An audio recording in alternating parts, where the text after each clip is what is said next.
pros, business minds and thought leaders share the secrets to success. Welcome to Call Me Successful. Hello, Tia. Hello, Daniel. How are you? I'm good. How are you? Good. Welcome to the Call Me Successful podcast. Yeah, I know it's pretty amazing to be sitting in this chair. Usually I'm in that chair taking the photos and doing all the behind the scenes work. You definitely have typically been a behind the scenes girl, but I've always thought that you have got a lot to add in front of the scenes, and I think you heading into the education space is a big part of your career trajectory. Would you agree? I wouldn't say heading, I'd be saying thrown in the education space, but that's okay. I back you and Arvi and your decisions to move me in that direction. You'll be speaking at the One conference. I will be speaking at the One conference. I think that's obviously, I know you get quite nervous with public speaking, but I don't think there's any need for it. I think you are the educator, in which I believe you are, and Arvi has taken you on for. You're heading into the new role of Head of Innovation and AI at Ray White AKG. What does that look like? Oh, I think that one's a brand new role, and we really don't have anyone in the industry to kind of look at in that space. But that role has been, well, it's really taken shape because of what is needed at the moment. I think there's so many AI tools and solutions that get thrown our agents' way, and there's no time to sift through all these new developments. There's no one on the ground doing the research. So for our agents, it's really important to put someone at the forefront of that research and implementation to make sure that we use the best tools for us and we have the best tools in our agents' tool belts. Head of Innovation is very innovative, and I think it's something that many businesses don't have the luxury of, and probably even haven't thought of, to have someone who's ahead of the curve. But before we go into that, I think we should go back a little bit into what your career has been to give the audience a bit more information about you. So obviously you've been a marketing expert for over 8 years. Mm-hmm. You've dabbled in different industries. You've had remarkable results in the makeup, the beauty side of the world.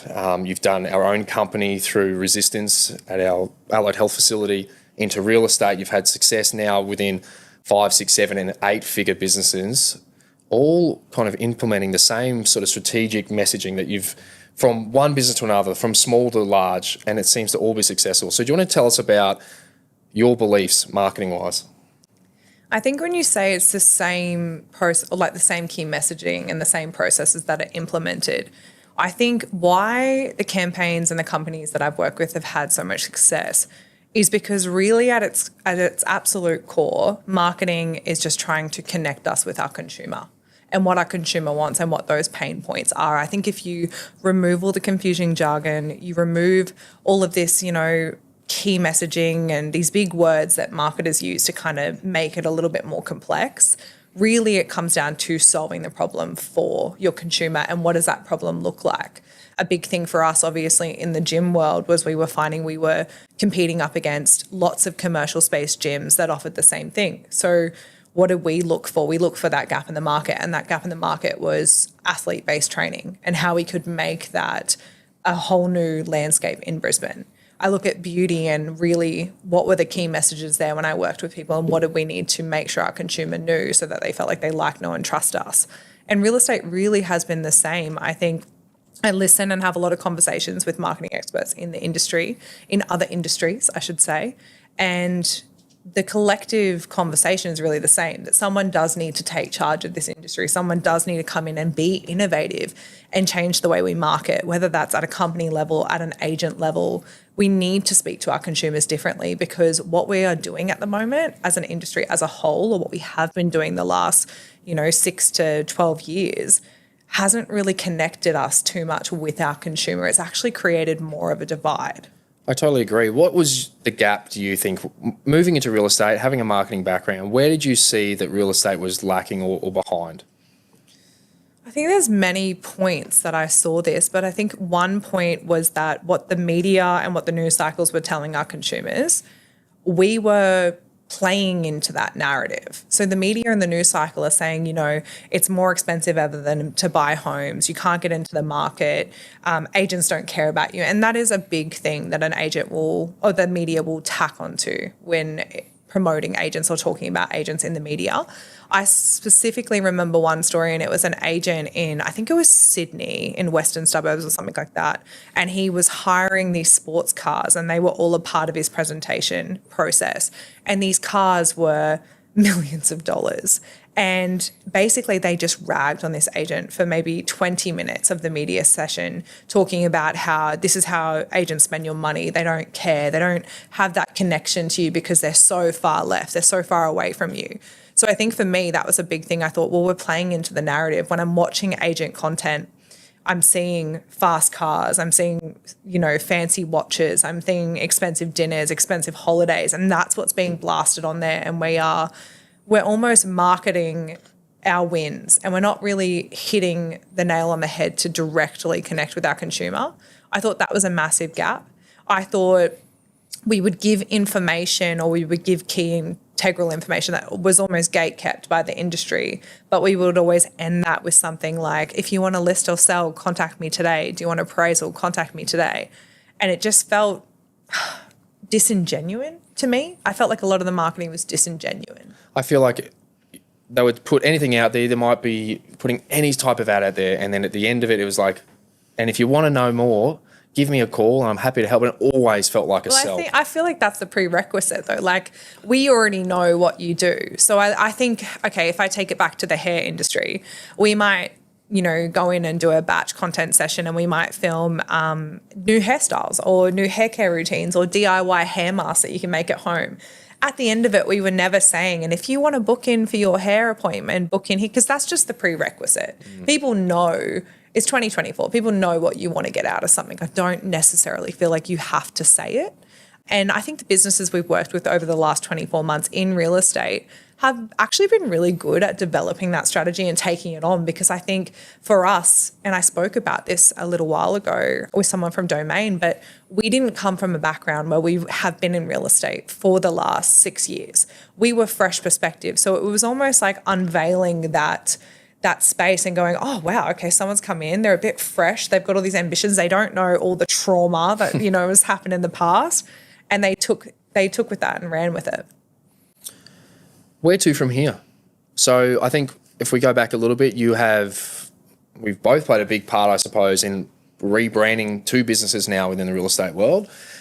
We've got rid of the likes of just sold templates and just listed templates, and we've gone more video. We've gone a lot into our Facebook advertising and meta campaigns, building trust, awareness, the whole shebang. We've tried to transform, I suppose, businesses. Now we're at this point, right? We're Ray White AKG, and you've made a significant dent in the awareness and the brand exposure, and the business has actually never been stronger. Real stat. Well done.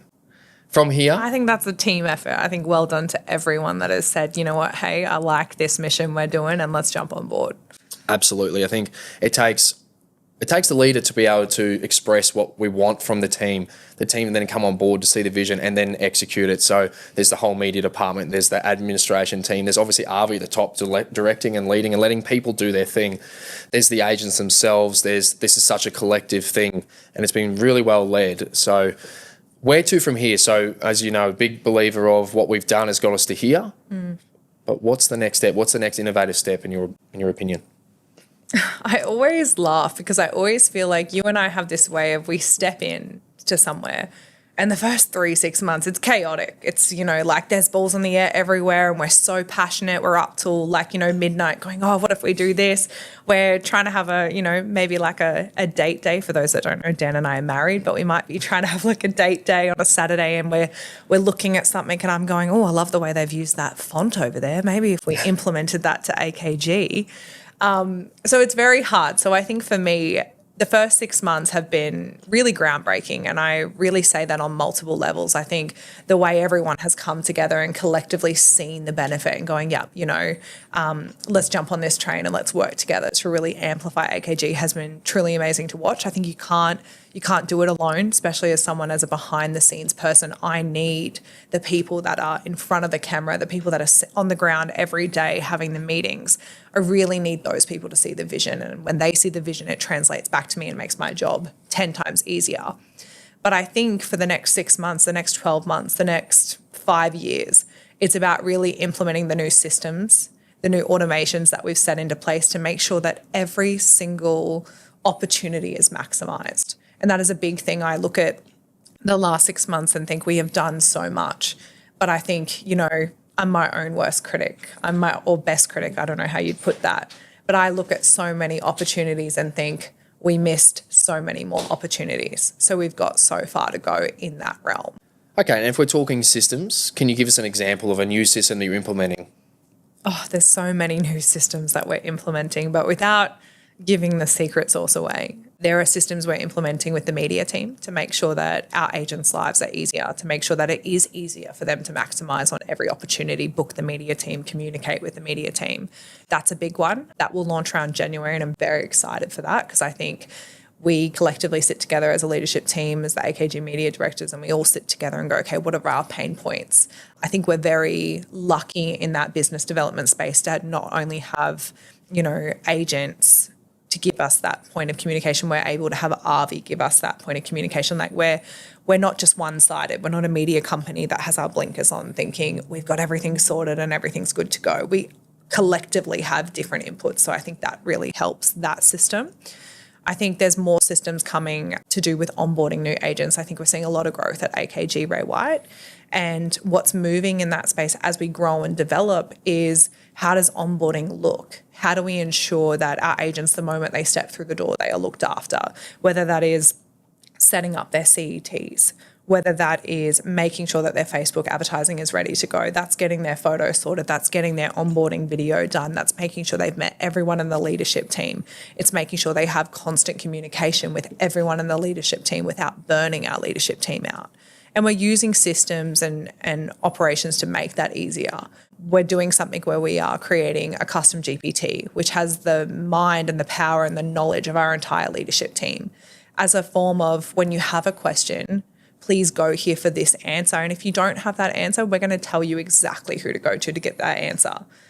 When you have a team of over 100 plus people and rapidly growing, there is a lot of pressure that becomes on that leadership team to make sure that everyone is nurtured and looked after. And there's an immense amount of pressure that becomes on that director and that lead point.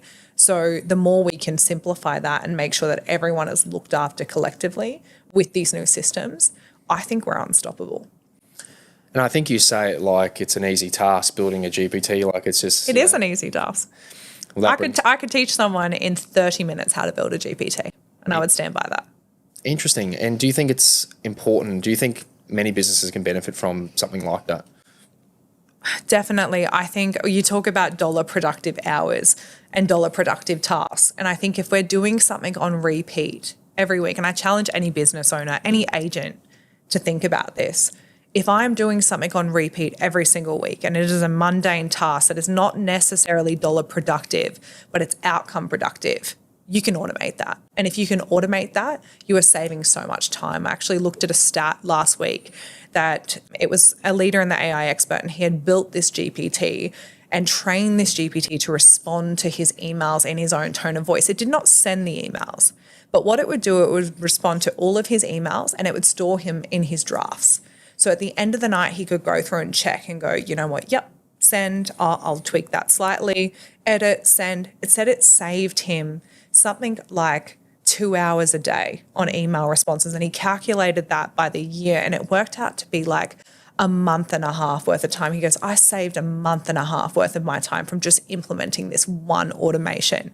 And we look at that in the grand scheme of things and go, oh, a month and a half. But what would you do with an extra month and a half? If I said to you, Dan, if I implement this small little GPT and it's going to set away these tasks for you, but it means you get to go a month and a half on holiday, you'd jump at it. You'd go, done. I'll take the month and a half on holiday, please. I'd probably find other ways to then get busy for some reason because I think I'm addicted to work. I feel like you'd find GPTs to do every little task and you're like, I get 12 months of holiday. Yeah, exactly. That sounds fun. Interesting. And you're obviously the creator of the MAM GPT, and to give it a little bit of context there, that's the marketing, advertising, media GPT specific for real estate. We did launch that a few months ago. You were the creative mind behind that and all the information. You scaled the internet to find everything you could to build that. What was the reason behind that? Really, the reason started very humbly because I think Avi is a leader in his field and he makes sure that everyone at the business has access to the tools they need. And one of those tools is an offshore VA company, Tactical, and they are incredible at what they do. But putting that pain point in, working with them for the first month, 2 months was, okay, we have tools, and it was across the board. It wasn't just our VA team. It was also agents. We all have access to this tool, ChatGPT. And if you're not using it, or you're not, like, you're living under a rock, I think it's like the basic level entry at the moment is ChatGPT. And one of the things we would find if I said, hey, I need you to write this caption, or I need you to write this post or this email or some word copy for one of the agent's DLs, was it was one, Americanized, very Americanized in spelling, in knowledge, in basically everything. It felt not very Australian. And two, it just felt very generic, like, you know, and I think you can always tell when ChatGPT is used because it'll use like words like, this was amazing. And it'll use these words and you kind of look at something and you can be like, this was ChatGPT. So for me, the initial pain point to solve with this GPT was to build a GPT that was Australian-based real estate knowledge, and it basically hit our consumers' pain points on the head. And it was to give that to our offshore VA team to say, hey guys, here's a GPT. And really all that solved for me was, you know, I'm sick of going through emails every day. Approve, not approve, change this, put this in there. And Facebook ad copy was the most painful thing ever. And once I implemented this GPT, it reduced to almost nothing. I would see something and go, wow, that's amazing. They've written that. That's incredible. So I think we collectively had that decision. Do we just offer it to the public? And I checked it this morning and there's like 650 agents using it, which is really cool. I love that. I do regular updates every 2 months. I try and go in and just kind of go in with the new data and update it. But it's really amazing because it's actually really nice to see that, okay, cool. Whilst it's a free tool for everyone to use, if you have ChatGPT, you can just go to the OpenAI App Store and search MamGPT. It's really cool to see that 650 agents are using that across Australia and in the Philippines. Shout out to Tactical. Definitely, it's very cool, and something that I think there's been a big pain point with ChatGPT. It's quite a common conversation, and if we're talking AI, typically people go to ChatGPT, and we use it definitely, but I think you've been able to maximise it. I think you've spent a lot of time in realising that there's certain prompts and certain things you can say to get the best out of it. Like one thing that we've done a lot is, instead of just saying, hey, you're a real estate expert, I want you to write an ad copy for me, it's, can you please ask me 20 questions to get to know me better than anyone else? Please get to know me, my character, how I write. Ask me as much as you need to write the best ad copy possible for my listing descriptions, as an example. And I think that's one scenario. Do you have a few others which you use, which people can take away from this? I think it 100% what you said, to tack onto that, it's about what you feed the machine. And we always say that. So it is about clarifying questions. The MamGPT is built that way. ChatGPT in itself is not necessarily built this way. And I think people get a bit annoyed, and I always love hearing how people speak to ChatGPT. It's so funny. You've got the other end of the scale that say, thank you, please don't kill me when AI takes over the world. And then you've got the other side of people that are like, you're wrong, you're fired. And they think negative reinforcement will make this thing work better. But ChatGPT is actually not built on the way to ask clarifying questions. It's meant to be an easy solution. So if I say, you're a real estate agent and I want you to write a blog about my local area, and I'm using that as an example because that's genuinely what people will say. It's kind of like, you know, I assume you know. It is programmed to spit you out a response straight away. It's not programmed to ask clarifying questions. One of the things when building MamGPT was to make sure that every single time, and this is a hardline rule that's coded into the GPT itself, is to ask clarifying questions. As an example, I need a property listing description for 101 Street. It will come back and ask you, what is the property's land size? How many bathrooms, bedrooms, car spaces does it have? What are some key integral selling points? What area is it in? It will ask all these questions to build a very targeted listing description, rather than just saying, yep, here's a generic one and you can use it as a base. And we always recommend to use it as a base anyway. Add what you want, have a bit of a play, have flavor. As you mentioned, one of my favorites is getting it to ask you questions. And I think we look at it and go, oh, you know, it takes so much time. But before this, we were writing it ourselves. So if we can go in at the very start and we can say, one of my favorite things to do, and this is how you can basically go in and build a GPT, is, okay, for an example, call me successful. I built a GPT that helps me write all the captions for episodes, writes the titles, writes the guest invitations, everything is done in this space, and I use that as a nice draft basis. What I would first do is go in and say, you are a copywriter and marketing assistant to the lead marketing person on the Call Me Successful podcast. I want you to ask me 20 clarifying questions to make sure that you understand my brand look and feel and understand exactly how I want my word copy written. It'll go through and it'll send me 20 questions. It might be, what's your target market? Can you give me some examples of your previous previous episode descriptions? It'll ask some clarifying questions. I go and I answer all of that in a Word document. I go and paste that all in. I say, now, can you give me an overview of everything I sent you? It sends an overview and I say, great. One of the easiest ways to build a GPT, and this is just a stock standard GPT, but it will definitely help you, is you go to the top right corner, you have to be on a paid program. You click on My GPTs and build a GPT. All you need is one PDF. All you need to upload is one PDF with all these clear instructions.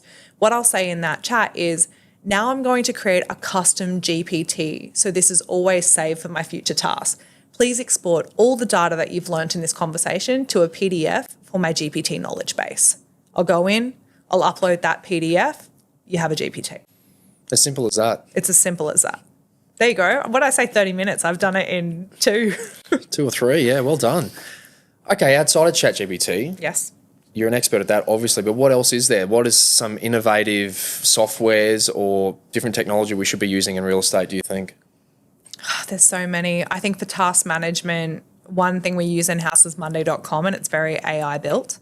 I think Notion is incredible. If you want task management, if you want to make sure that your KPIs are hit, even just personal life situations. So if I put a recipe into Notion that I want to cook that this week, and this is for personal, and I say I want to cook butter chicken, you can hit an AI button and it'll give you all of the ingredients for that butter chicken. Amazing. So it's like beautiful. I just go to the shop. I've got a shopping list. It's amazing. Some other softwares I love, obviously, our video team. This is an amazing one too. If you can't afford a short form content editor and you're just paying for long form content, which is across the board, a lot of agents are in that boat.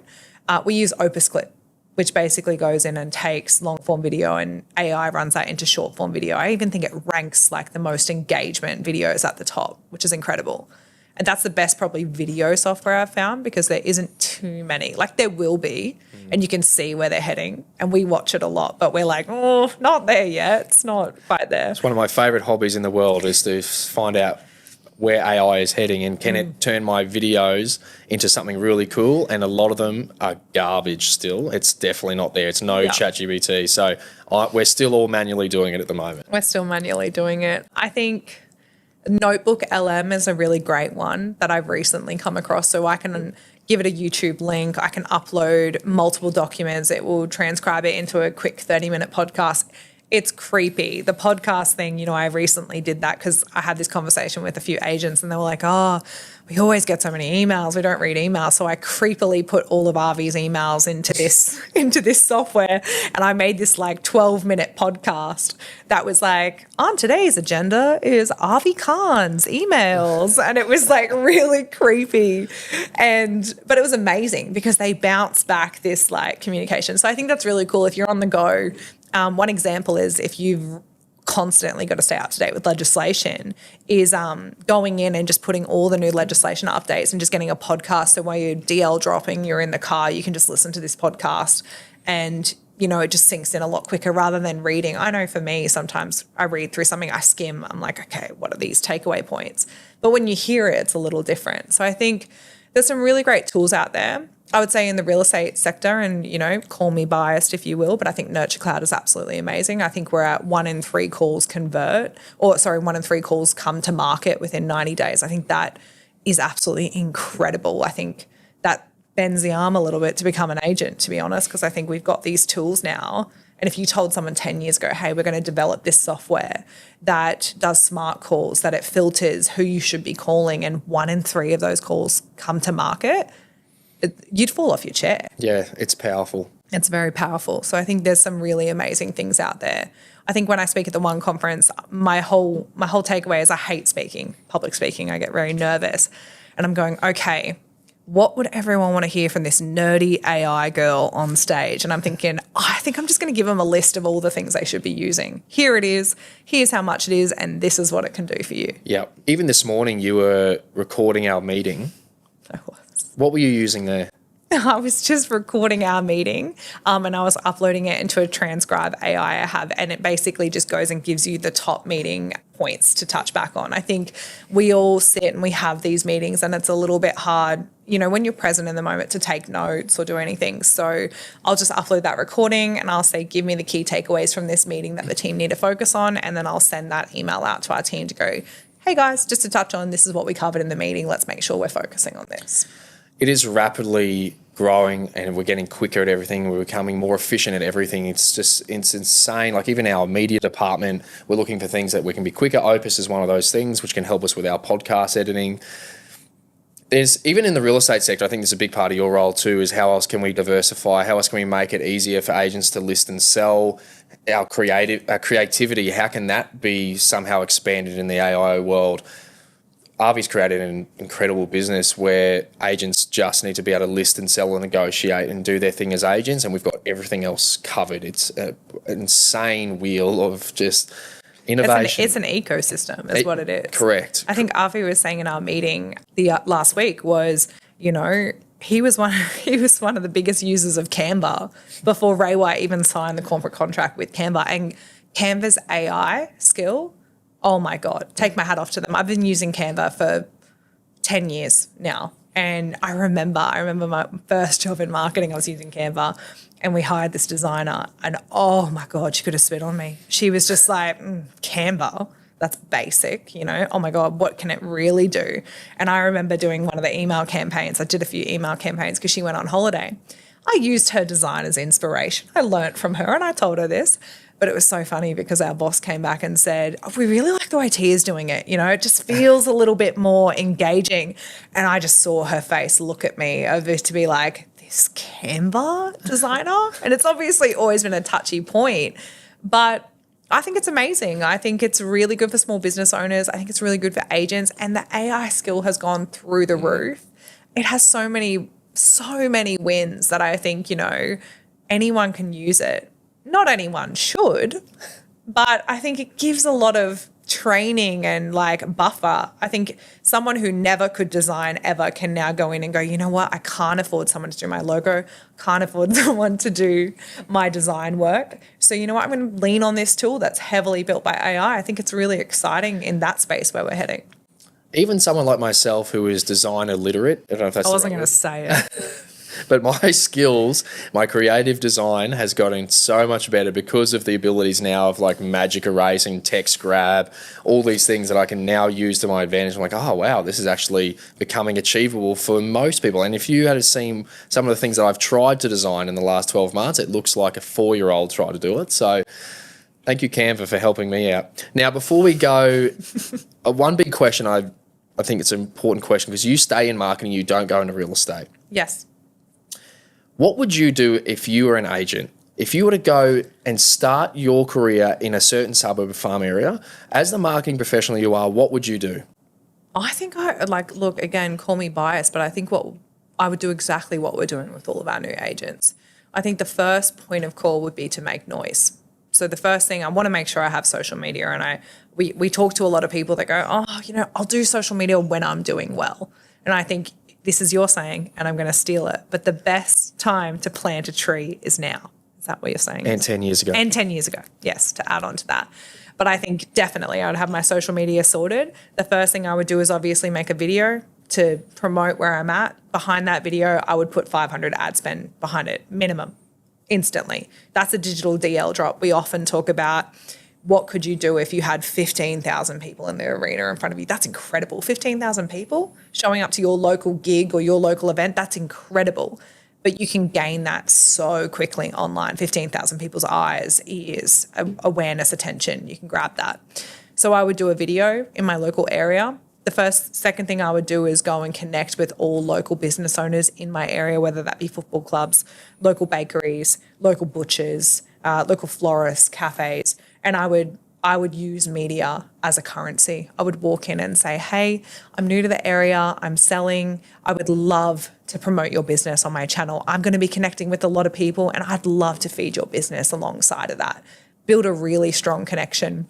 And then from that, I would call and I would DL drop and I would do all of my traditional marketing alongside of that.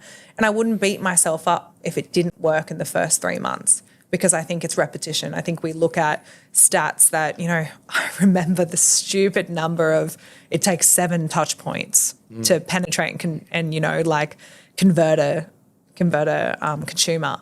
That is well above 7 now. It takes a lot of touch points, even just to get a link click. And then that link click to convert is like another 30 touch points.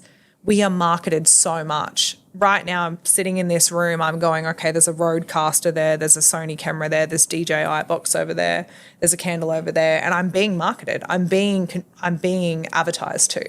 So we're always being advertised. So one, I would really lean on the fact that my media needs to disrupt. And I think that's a really key word. It needs to disrupt and break the ordinary.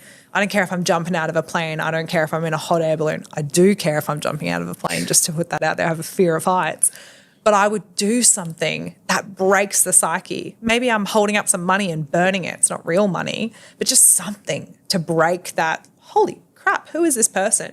Because I want that impression to be when I'm going and have my local coffee at the coffee shop or I'm meeting them to be, yeah, we already saw you. We saw that crazy video you did. You're that crazy girl from that video. I'm like, yep, and I'll do anything to sell your home. Amazing. Tia, you are a very successful woman. You have much success ahead of you as well. And on this podcast, I've been able to speak to many people that have made millions and people that have, had successes in other parts of their life too. And many definitions I've learned have been about family and contentness, and the whole, their whole structure of their life is how they define success. So I would love someone in your perspective. What is your definition of success? I was nervous for this question. I'm going the whole time, what's my definition of success? What does it look like? Look, I've had the privilege of, for most of these podcasts, to be sitting in that chair behind the scenes and hearing the definition of success of many people, which I think has been enlightening and inspiring on a lot of levels, to hear it from people that have done so much with their life and hold so much experience, to hear what they truly have to say and what their definition is. And I would have to say I agree with a lot of it. I think my definition of success is not in the macro moments, but the micro moments. I think there's a saying, or it's written in Stephen Bartlett's book, and it says your mind, and it talks about your mind. And it says your mind is the only vehicle you'll ever truly own, and it's the only home you'll ever truly call a home. And when you go to bed at night and you lay your head on that pillow and you close your eyes, you are only left with yourself and your own thoughts. And if I can, in that very micro moment, feel content, feel happy, feel loved, nourished, warm, like I've had a beautiful life, then to me that is the definition of success. It's not in the macro moments. It's not in any product, anything external. It's really internal. Amazing answer. Thank you. Do you think your level of openness to life, I think you're very inquisitive, you like to learn, you look at everything and study it, I imagine. You look at a billboard and go, oh, that's a great. Oh, love looking at billboards. I take photos too. Sometimes if I'm driving, I'm like mental photo, but I love billboards. Do you think your openness to everything and a willingness to even just talk about it, and this is probably another conversation, honestly, if someone could have a podcast with you about your thoughts on life and everything that you've been through and everything that you've worked through and to get to where you are now, it's truly inspiring. It's not for today, but do you think that helps your marketing? Do you think understanding what goes into everything, understanding what we get advertised on TV, the billboards on the roads and people's agendas actually helps you become a better marketer? I think you need to have a deeper level of understanding and inquisitiveness to truly execute marketing in today's day and age. I think you need to look back at history. One of my favorite things to do is look at how we've been marketed through history, whether that is Teflon and, stainless steel pots, and how that actually was marketed to us and then was wrong for us and wrong for our body, whether that is television and how that was marketed the microwave, things like that, looking back at history and really looking at the generations and going, what was my parents marketed? What were their parents marketed? What were the parents of those parents marketed, and so on? And look at that and really understand what did good, what did bad, and how can we learn from that as well. I think if you don't have a deeper level of marketing, I think that's when marketing can become superficial. I think we can focus on all of the wins, but not really talk to people. I think like one example in-house, we were showing the boys yesterday the lamb ad, and we love the lamb ads. I think, I love ads, and I said to the team, they're like, I never watch ads. And I was like, every Super Bowl, that's my favorite thing. I don't never watch the Super Bowl in my life, but the ads, every year I watch the ads because I'm interested to see marketing. So I think in that example, we showed them the latest lamb ad, and what they spoke about on that point was the generational gap. And it was funny and it was consuming and you laughed at the end of it.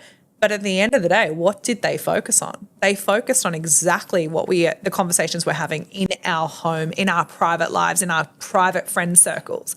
They focused on the generational gap. And I think that's amazing for them to have that level of understanding. They could have just marketed that lamb's the greatest thing on earth, but they marketed that we are having these deeper conversations at a deeper level, and lamb could solve all that. I think it's a lot of power in the marketing hands, to be honest. People will consume what you put out there, and it does have the ability to sway people's thoughts and perceptions. So you do actually genuinely have a moral compass when it comes to marketing. It's a massive responsibility that people need to take seriously, I think. And we've really gone that way now. There's more conversations around that. I think there's more mental health awareness. I think for influencers nowadays, it needs to be marketed that you're doing a paid partnership. It needs to be advertised and out there for people to know, okay, this person's being paid for that product and they're promoting that product. In the past, you could promote anything and not even advertise that it was a paid partnership. I think we definitely need to hold ourselves accountable that when we're marketing, that we're thinking of the greater good. We are thinking of the greater good. We are thinking of our company goals and our growth achievements and where we want to go. But that has to align with being a good person. And if that doesn't align with being a good person, your marketing is never going to be sustainable. It's never going to go the long term. Tia, Alana, thank you so much for joining me on Call Me Successful. Thank you. Thanks for having me.